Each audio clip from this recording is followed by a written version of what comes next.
Olá, professor Douglas Prado falando, e o tema da aula é negociação. Vamos lá?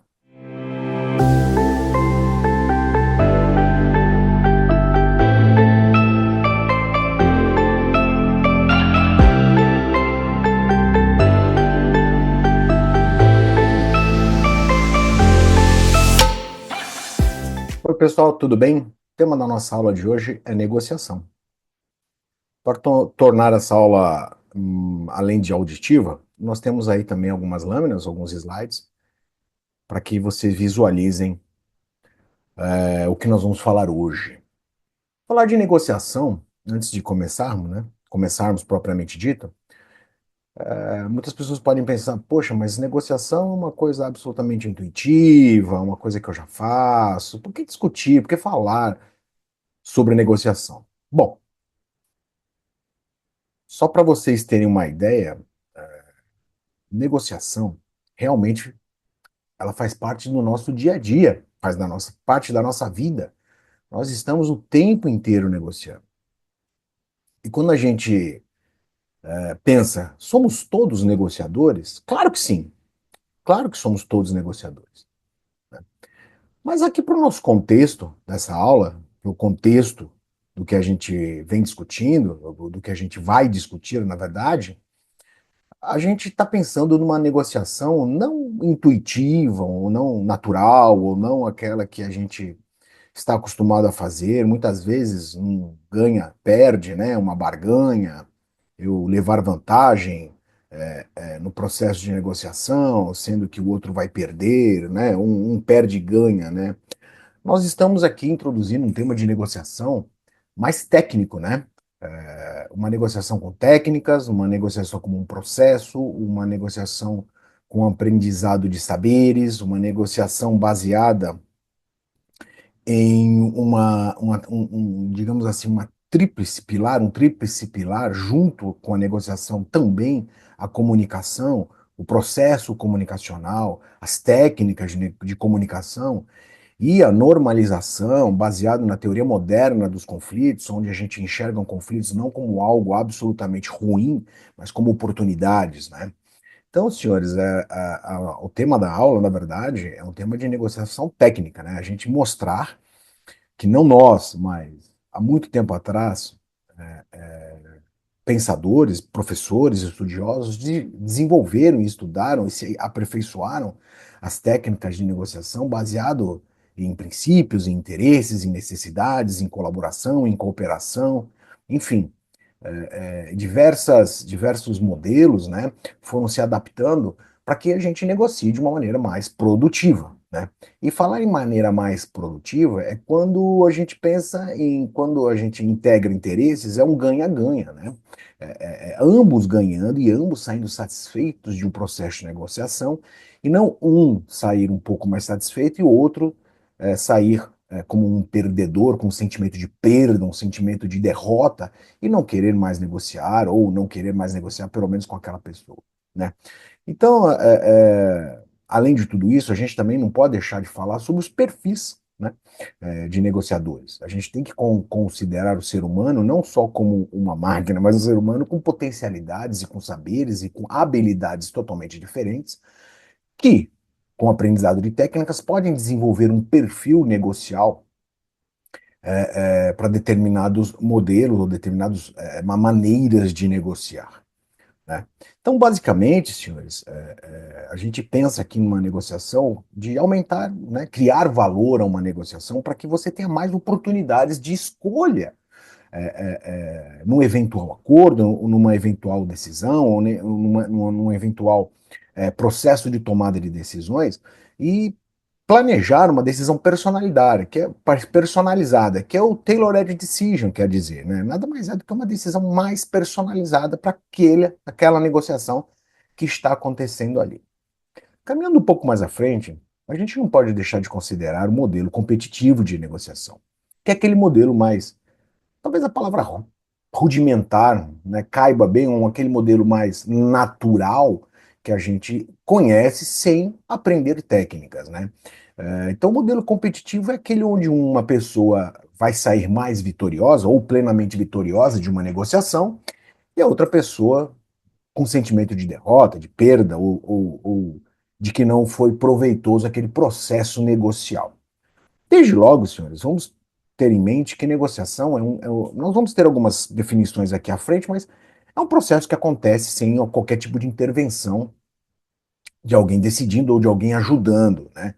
Ou seja, algum mediador, algum conciliador, algum árbitro ou algum juiz. Na verdade, a negociação ela é direta entre as pessoas que têm algo a decidir, têm algo a tomar, a criar valor, a tomar alguma decisão, e as pessoas estão ali envolvidas diretamente nisso. Mas a gente vai falar nisso um pouquinho mais à frente. Voltando para os modelos, dois modelos básicos: o de competição, que eu acabei já de falar, e o modelo, né, que quando a gente engloba a utilização de técnicas, né, a utilização de aprender, né, esses saberes que eu disse, principalmente relativo à comunicação, a normalização de que o conflito é uma coisa natural, processo de tomada de decisões, racionalidade, entendimento de critérios, utilizar critérios objetivos dentro em uma mesa de negociação ou dentro de um processo negocial, entender que a negociação é um processo, que a negociação tem diversos elementos, né,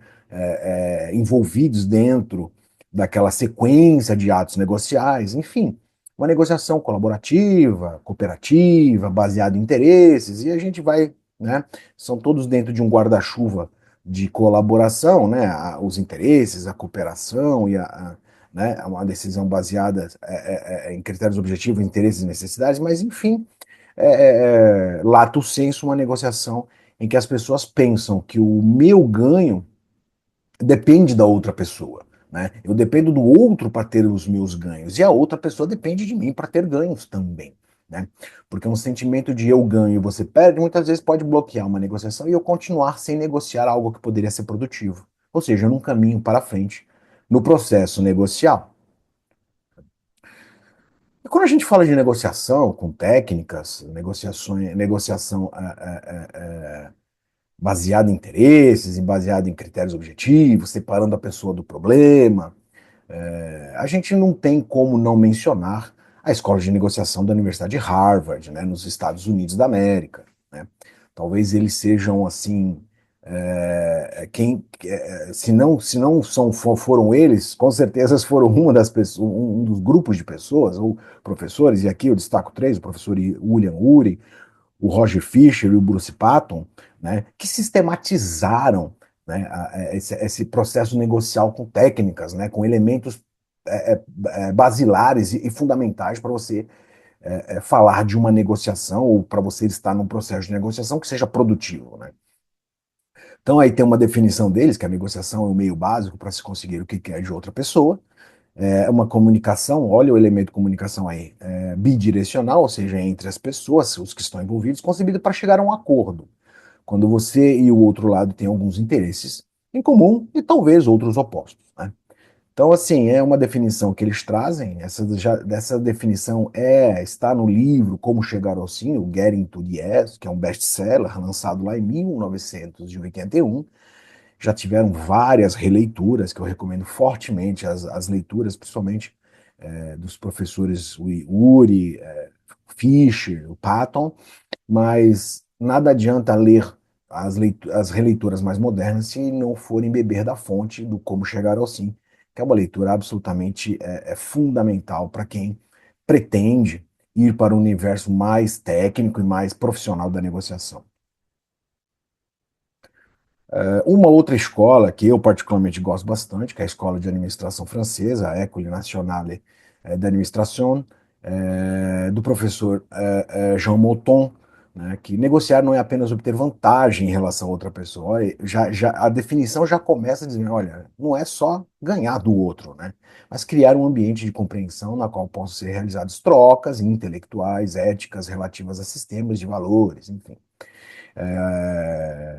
A Escola de Administração Francesa, né, a École, né, Nationale, ela, através do professor Jean Monton e do Patrice, eles falam muito sobre essa questão da ética e das trocas intelectuais dentro de um processo de negociação, particularmente eu gosto bastante disso, trazer a racionalidade para dentro de um processo negocial, mas que a base de tudo também vem respingada ou permeada pelo que foi desenvolvido ali no final da década de 70, de 1970, na escola de negociação da Universidade de Harvard, nos Estados Unidos, né? Mas é uma releitura muito interessante, que muitas pessoas às vezes desconhecem, mas e eu particularmente gosto bastante, né? Mas diz, né, que a negociação, e a gente vai falar, precisa de boa-fé, precisa de ética, precisa de critérios que você comprovem e tenham prova daquele critério, aquele valor que você está apresentando dentro de processo negocial, seja absolutamente fidedigno, que as pessoas tenham um comportamento distinto, profissional, e com boas práticas dentro de um processo de negociação. Eu ouso trazer um conceito, né, que a negociação é um método em que as próprias pessoas, né, envolvidas, né, bidirecional, as próprias pessoas, sem intervenção de um terceiro, discutem acerca de seus impasses e criam eventuais e possíveis soluções criativas, sustentáveis e de ganhos mútuos, levando o processo de tomada de decisões a um nível seguro e técnico. Tá? Essa é uma definição minha, que eu acabo englobando as duas escolas, tanto a americana quanto a europeia francesa, para um processo de negociação. Falado, né, apresentado a vocês essas definições, a gente pode dizer que dentro dos modelos competitivo e mais colaborativo e colaborativo, a gente tem estilos de negociação, né? São subestilos de negociação baseados tanto na competição quanto na colaboração. Então a gente pode entrar aqui, evitar um processo de negociação, né? Que você não quer discutir sobre aquele impasse, aquele problema, ou aquela questão, ou aquele ponto de avanço de jeito nenhum, você foge, né? É o sistema de luta ou fuga, naquela região mais primitiva do nosso cérebro, que é a região reptiliana, né? Fujo, não quero saber disso. Nós temos também um estilo de negociação em que a pessoa não quer estar ali, é desconfortável estar ali. Então, para sair daquela questão e para dizer que negociou, é o sistema, é o estilo eu concedo tudo, eu te dou tudo que você quer e para não me incomodar, né? Cede à vontade do outro, sem ao menos negociar ou enfrentar propriamente a questão que está ali na mesa de negociação. Nós temos um estilo conciliador, né? Um estilo mais que procura a todo momento um acordo, sem, na verdade, a preocupação de analisar os seus próprios ganhos ou perdas. Ou seja, vamos fechar um acordo e depois, quando você fecha um acordo que não é produtivo a você, você fala, ih, fechei um acordo ruim. Mas no momento em que você está ali na mesa de negociações, você quer o tempo inteiro fazer um acordo sem se preocupar realmente com aquilo que você está negociando. Esse é um estilo, digamos assim, que apesar de não ser um estilo ruim de negociação, mas é um estilo que gera preocupação, principalmente para o depois, né? Daquilo que você fez e o sentimento de frustração que pode gerar por ter feito um acordo sem ao menos estar pensando adequadamente naquilo que você está resolvendo. Estilo mais colaborador, né? Se preocupa com seus interesses e com os interesses do outro, ou seja, ganhos mútuos. No inglês, o win-win. Em português, o ganha-ganha. Procurando analisar de forma sistemática os potenciais daquilo que está sendo discutido com um pensamento prospectivo, com um pensamento lá no futuro, a execução também daquilo. Ou seja, é o estilo mais colaborativo, cooperativo, baseado em interesses, que é o que nos leva mais a filiar com a negociação altamente técnica, né? O estilo competitivo, que é outro modelo de negociação, né? Mas o estilo dentro da competição é esse estilo competidor, né? Visa somente ganhar. Eu quero ganhar e o outro vai perder. Não me preocupo com o outro, não me preocupo com os interesses do outro, não me preocupo com o outro quer. Eu me preocupo única e exclusivamente, ou seja, um estilo altamente persuasivo, ou seja, forçar a outra pessoa, muitas vezes com critérios de poder, com critérios de submissão, para que o outro conceda tudo que eu quero. um estilo altamente competitivo. Sem juízo de valor, eu quis apresentar apenas os estilos e no final da aula a gente vai analisar se tem um estilo melhor ou pior, ou se na verdade tem um estilo em que eu posso utilizar mais técnicas, mais sistemático, mais elaborado e um sistema mais rudimentar. Mas também nós temos, baseado nesses estilos, nós temos que considerar o perfil da pessoa. Muitas vezes a gente não. A gente fala dos estilos de negociação, fala que o estilo colaborador técnico é melhor, né? Com opção de ganhos mútuos, mas a gente esquece que temos pessoas na mesa de negociação e o negociador tem estilos de negociação. Então nós temos aquele que é muito assertivo, muito colado no estilo competitivo de negociação, né? Porque ele busca satisfazer os seus próprios interesses, suas próprias posições, e o ênfase é só nele. Ele não está preocupado com o outro. Nós temos o estilo muito cooperativo, bem cooperador, que busca, na verdade, ou quase que conciliando, né? O conciliador, ele busca satisfazer os interesses da outra pessoa, muitas vezes esquecendo dos seus próprios interesses. Aí vocês podem falar, o professor disse que o estilo o modelo cooperativo é bom, né? Agora, o perfil altamente cooperativo do negociador, nós estamos falando agora da pessoa, muitas vezes pode levar ele para um estilo, subestilo muito conciliador. E ele pode esquecer, pode deixar passar alguma coisa que ele poderia não fazer ou poderia não se conceder e acaba concedendo. Quando a gente pensa em integração, um perfil mais integrativo, não deixa de ser cooperativo ou colaborador, mas ele atua de acordo com a situação imposta na mesa, interagindo entre vários modelos de uma forma muito mais sistêmica e mudando o seu modo de negociar de acordo com o que está ali sendo elaborado naquele processo, na mesa propriamente dita de negociação. Então é um estilo de negociação, um estilo, na verdade, desculpe, um perfil de negociador muito mais sistêmico, muito mais técnico e muito mais preocupado a cada momento do processo de negociação. Então, o estilo integrativo é o que nos parece é o desenvolvimento dos estilos, perfis de negociador, quando a apreensão das técnicas e a vivência na mesa de negociação tornam este negociador muito mais multidimensional nas suas atuações, no seu modo de agir, do que única e exclusivamente eu sou deste modo e vou fazer só deste modo.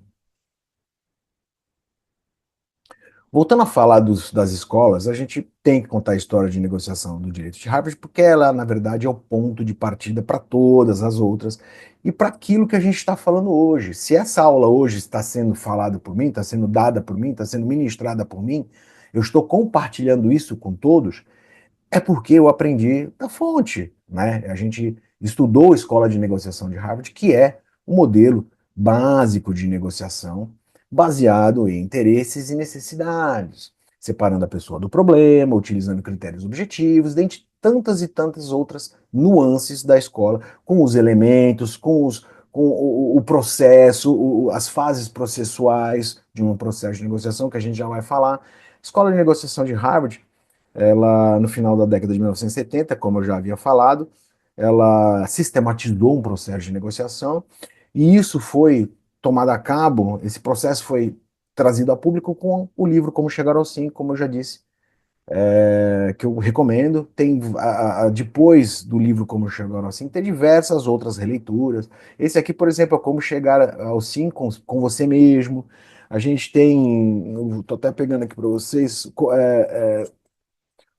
o Sim é Possível, também do William Ury, o Poder do Não Positivo.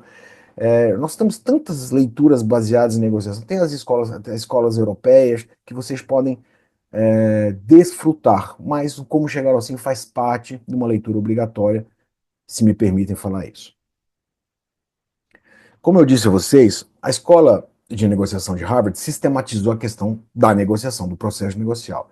E ela criou 7 conceitos ou elementos básicos dentro de um procedimento de negociação, dentro de um processo de negociação ou dentro de uma negociação.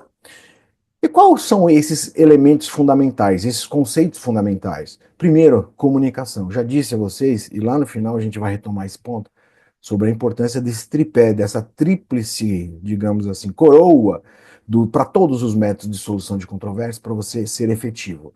Mas comunicação, o relacionamento, os interesses, as opções, legitimidade, alternativas, o mas, a melhor alternativa sem um acordo e o compromisso. Nós vamos falar cada um ponto a ponto. Comunicação. Só passar à frente aqui. Vamos aqui voltando um. Pronto. Comunicação. Extremamente importante. Se a gente não souber se comunicar, se fazer entender, se nós não soubermos escutar, e não é só a escuta que sensibiliza o nosso canal auditivo, ver o comportamento, ler o comportamento, a fala não verbal, a comunicação não verbal da pessoa e também não soubermos nos expressar, não falarmos com o nosso corpo de forma adequada, o processo de negociação muitas vezes não caminha. Então, o estudo da comunicação, das nuances, do processo comunicacional, dos axiomas da comunicação, dos elementos da negociação são extremamente importantes para todo negociador, para toda pessoa que trabalha com negociação. Eu diria que um não existe sem o outro, um não caminha sem o outro. Falhas e ruídos na comunicação atrapalham a negociação, muitas vezes não deixando ela progredir. O que é o relacionamento? Ora, num processo de negociação, sempre vai haver algum tipo de relacionamento, seja ele momentâneo, durante o processo, durante aquele processo negocial, seja posterior, ou seja para uma próxima negociação, ou seja uma negociação anterior, algum tipo de relacionamento vai haver. E por que é importante apostar no relacionamento mesmo? Retomando, pessoal, o relacionamento é importante, porque as pessoas têm que ter um tipo de relacionamento naquele momento da negociação, né? Então, assim, por mais que eu não goste da pessoa, por mais que eu tenha alguma divergência com a pessoa, que eu estou negociando, naquele momento, separe a pessoa do problema. Lembre-se, o foco sempre tem que ser no problema. Eu vou explicar por quê. Se você tem uma pessoa, você está discutindo com uma pessoa sobre uma determinada questão, mas aquela pessoa é uma pessoa que te incomoda, por diversos outros motivos que não vêm ao caso. Aí você tira aquela pessoa e põe uma outra, que você gosta, por exemplo, mas o problema continua sendo o mesmo. Então, assim, vai ser mais fácil porque é uma pessoa que eu gosto. Ok, tira essa pessoa e coloca outra. O problema continua sendo o mesmo. Porque você pode gostar daquela pessoa e a discussão sobre aquele problema pode não progredir. Justamente para vocês terem um relacionamento mais de amizade ou algum sentido, ou você começa a adotar uma postura de negociador mais conciliador, vai conceder mais. E isso não é sistematicamente, não é tecnicamente e não é estrategicamente bom para você. Porque lembre-se, você pode estar negociando para você, mas também você pode estar negociando para outra pessoa, você pode ser negociador de outra pessoa. Então, cuidado, né? As questões de separar a pessoa do problema são importantes. Por quê? Porque é o fato que você isola a pessoa, mas foca no problema. Existe até um termo em inglês que fala, né? Hard to the problem, difícil no problema, e soft to the people, ou pegue leve com a pessoa. Ok? Né? Focar nos objetivos e buscar acordos mútuos, interesses convergentes, porque esses são pontos de alicerce muito importantes para progredir numa negociação.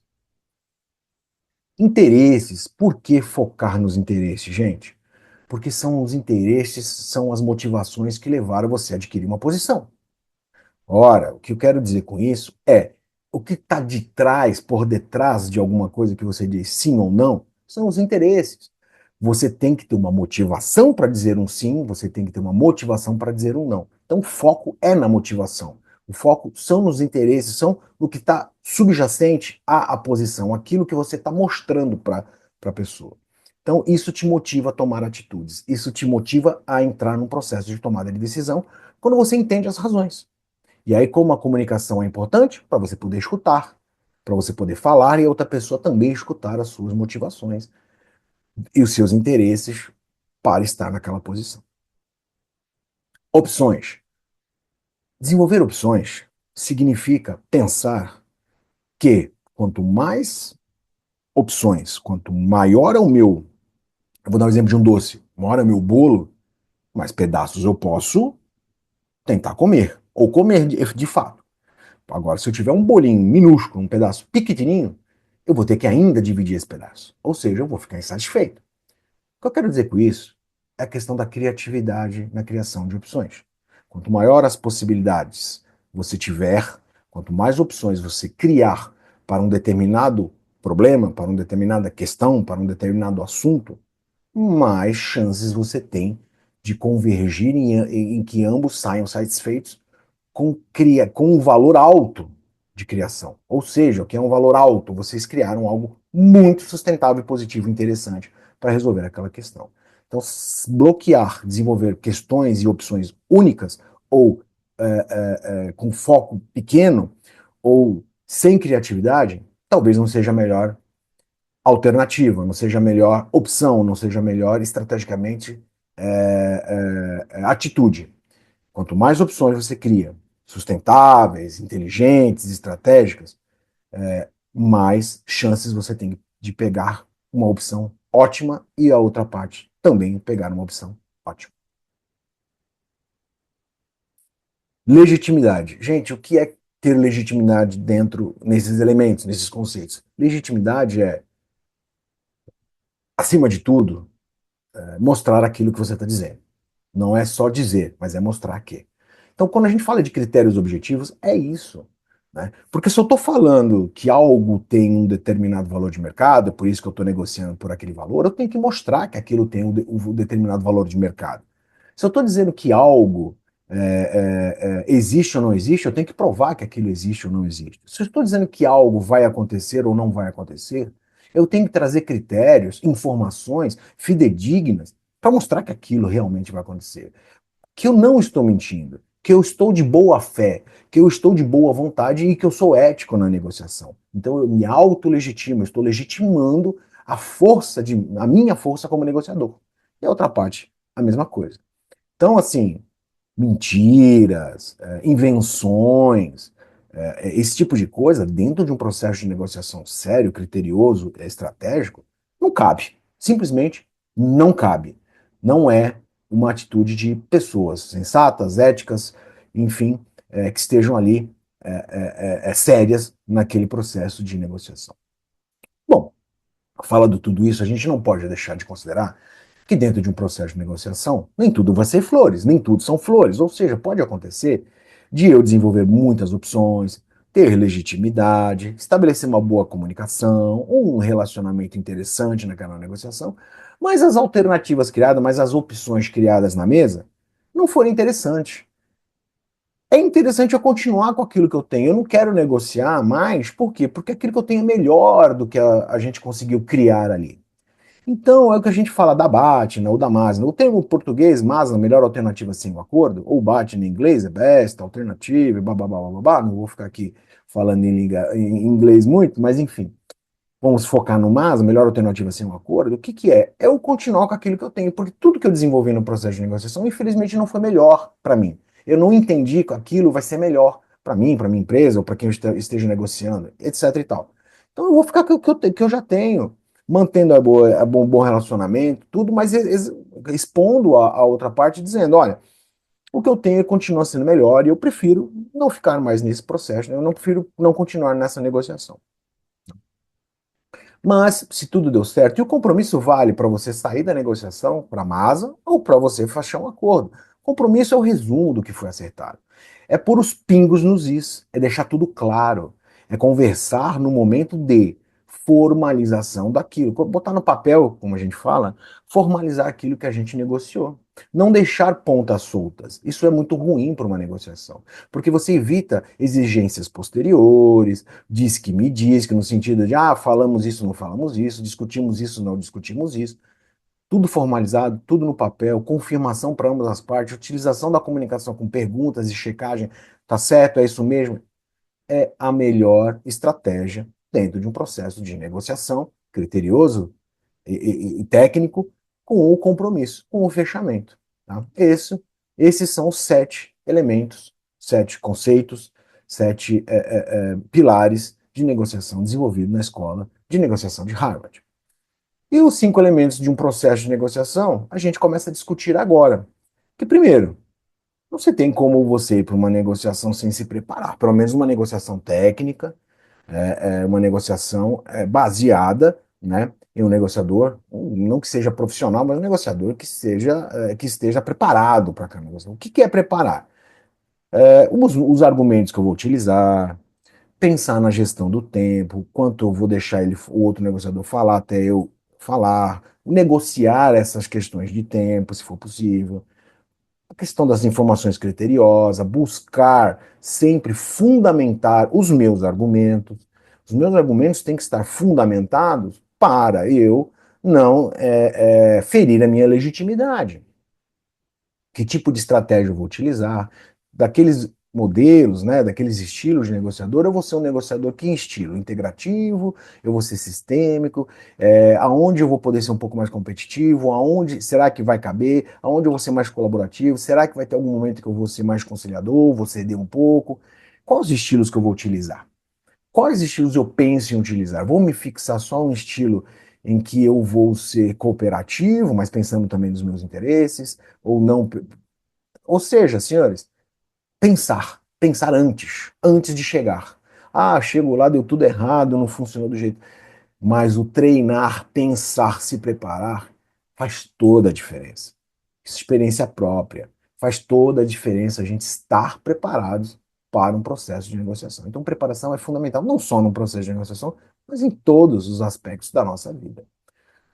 Criação, aquele aspecto do desenvolvimento de opções, não bloquear criação. Né? Obviamente que se começar um momento de criação que não tem nada a ver com o que está acontecendo, ok, né? Mas quando a gente pensa em ganhos mútuos, quanto melhor a criação, quanto maior o volume de criação, quanto maior o desenvolvimento perdão, quanto maior o desenvolvimento de opções, melhor. Maior o bolo, mais opções, mais oportunidade nós temos, de todos que estão negociando, de encontrar alguma coisa que nos sirva de uma maneira convergente, sirva a ambos e todos saiam satisfeitos. Né? Então, assim, aumentar o ganho de todos, para aí sim você ter como eu disse há pouco, muito bons ou excelentes opções desenvolvidas na mesa de negociações. Negociar propriamente dito significa são as ações que a gente vai estar fazendo durante a negociação. Né? É a hora que eu tenho de tentar persuadir o outro de alguma maneira, não tão. Quando eu falo de persuasão, não é uma proibição. Persuadir é tentar levar o outro naquilo que, na arte da negociação, para fechar um acordo que seja bom para mim, né? E que não seja ruim para ele também. Não é persuadir no sentido, né, eu quero tudo, você nada. Aí já discutimos isso sobre esse estilo de negociação, no sentido que talvez não seja tão técnico, talvez não leve muito à frente uma negociação. Fechamento nada mais é do que o compromisso, né? Vamos fechar de uma maneira profissional, vamos colocar no papel, vamos confirmar tudo que foi negociado, tudo que foi acordado, tudo que foi fechado, mesmo que tenha uma alternativa, a melhor alternativa sem acordo, a negociação não surtiu, digamos assim, frutos quando a gente fala acordo, não produziu um acordo sustentável e mútuo para as pessoas, esse fechamento é importante também, mesmo, olha, obrigado pelo esforço de estarem aqui, isso é muito importante, né? Esse feedback, essa retroalimentação da convivência, do relacionamento. Reconstrução é isso que eu acabei de falar. A gente, com êxito ou sem êxito, e quando eu falo êxito, não significa só o acordo, mas êxito no sentido lato, amplo da palavra, êxito no processo de negociação. Então vamos reformular. Com um acordo ou mesmo sem um acordo, o fechamento, essa reconstrução, essa boa vontade de estar negociando tem que ser expressada, tem que ser dita às partes, né? Porque se você fecha, se você não amplia, você pode estar negociando no momento futuro com essas pessoas novamente e vai gerar um sentimento de não queremos negociar com essa pessoa. Então, manter sempre as portas abertas do bom relacionamento e da boa convivência é fundamental para um bom negociador e para um processo de negociação. Essa figurinha sobre as posições dos interesses, e a gente sempre está aqui o tempo inteiro falando em interesses e necessidades, e as posições, eu falei para vocês que as posições são aquilo que está visível para a gente, né? Aquilo que está, mas aquela pessoa quer aquilo, mas as motivações estão aqui debaixo da água, estão obscuras, e a gente precisa buscar as motivações. Para que a gente tenha um bom processo de tomada de decisões, um processo seguro, confortável para tomar uma decisão, a gente precisa explorar as motivações, né? A gente precisa focar nos interesses. Então, assim, a gente precisa que a pessoa diga para nós a motivação dela, para entender a motivação dela, né? E aí, para eu poder considerar essas motivações, eu preciso saber, né? E aí, depois que eu identifico, e para eu me comprometer com minhas motivações e a do outro, eu preciso ver se tem algum tipo de compatibilidade, né? E para que essa compatibilidade seja sustentável para o cumprimento, o foco tem que ser no futuro. Como nós vamos executar isso no futuro? Então, senhores, o foco nos interesses é tudo isso que eu disse, né? É escutar as motivações, entender as motivações, se colocar no lado, expor as suas motivações, o foco no futuro e como executar essas questões ali na frente. Quando a gente fala das opções de ganhos mútuos, é isso tudo, esse grande resumo que eu trago para vocês aqui, que o bom negociador deve ter a habilidade de criar opções. Claro, quando a gente cria opções, a gente amplia o bolo, a gente cria novas possibilidades, a gente fornece às pessoas inúmeras chances ou inúmeros insights para ela pensar, porque muitas vezes a gente vai para uma negociação e fala assim, não, eu quero isso e vai ser desta forma. Quando você cria várias opções, você começa a pensar de uma maneira muito mais ampliada, muitas vezes até com um foco multidimensional onde você pode chegar. Você pode ir além daquilo que você realmente desejava. Então, o brainstorm, né, a chuva de ideias, né, traduzindo, ser criativo, não criar, né, não ter em mente aquela questão de ficar julgando as pessoas, ou mesmo o ato julgador, né? Ah, a pessoa é isso, aquilo, aquilo, sabe? Isso fecha um processo de negociação, isso fecha a comunicação humana. Quando você julga as pessoas, você cria, você traz coisas culturais, coisas familiares, para dentro de um momento técnico, que qual é o ganho que você vai trazer para aquilo, com aqueles pensamentos, né? Então, assim, essa tentativa de não julgar, de não colocar pechas, né? Colocar o dedo para a pessoa, porque lembra, o dedo aqui a ponto tem outro que ele está voltado para você. Então, assim, essa questão é muito sensível, né? E demanda muita técnica, e demanda muita prática, e demanda muito conhecimento da comunicação humana, né? Porque muitas vezes o ato de ficar imputando responsabilidade somente para outra pessoa e você não, e a sua responsabilidade? E aí vem lá o estilo do negociador, o modelo de negociação, aquela coisa toda que a gente já falou lá atrás. Ampliar as opções sobre a mesa tem tudo a ver com o brainstorming, com a criatividade. Quanto mais opções, muito mais chances eu tenho de chegar a um acordo muito bom ou excelente. E buscar benefícios mútuos, a gente já falou bastante. Não pensar só em você, mas pensar que o ganho do outro acaba respingando em você também. Porque a sensação de felicidade do outro, a sensação de bem-estar em estar progredindo do outro, ela se transfere para o processo de negociação e pode te ajudar a conseguir aquilo que você realmente quer. Como eu disse, o tempo inteiro dessa aula, a gente fala que os alicerces de todos os métodos de solução de controvérsias, de conflitos, que seja, são três, né? A moderna teoria dos conflitos, e eu recomendo fortemente que vocês assistam a aula aqui no nosso canal sobre teoria dos conflitos. Comunicação, de igual forma, nós temos uma aula sobre comunicação e de negociação. Esse alicerce serve tanto para negociação, que é uma forma de resolver questões, né? Como para os outros, como mediação, conciliação, arbitragem, o próprio judiciário. Quanto mais você entender que os conflitos são naturais e acontecem nas relações humanas, quanto mais você entender que uma boa comunicação ela abre portas e uma má comunicação fecha portas, ou seja, 97% ou mais dos problemas que surgem por falhas grotescas, falhas estruturais, falhas pequenas às vezes, falhas médias às vezes, de comunicação. A comunicação mal feita, ela sistematicamente gira e suas falhas giram na produção de problemas, de questões, de conflitos. Então, saber se comunicar, saber escutar, saber se expressar, saber se comportar faz total diferença num processo de resolução de questões. E a negociação, obviamente, a gente já falou bastante sobre ela aqui nessa aula. Bom, pessoal, eu vou interromper aqui o compartilhamento e retomo aqui ao vivo com vocês. Essa foi, obviamente, que essa aula não tem a, a mínima, a mínima ambição de ser esgotar o tema negociação. Nós poderíamos ter um curso só sobre negociação, diversas aulas práticas de negociação, colocar todas as técnicas, aprender e colocar as técnicas em simulações de negociação.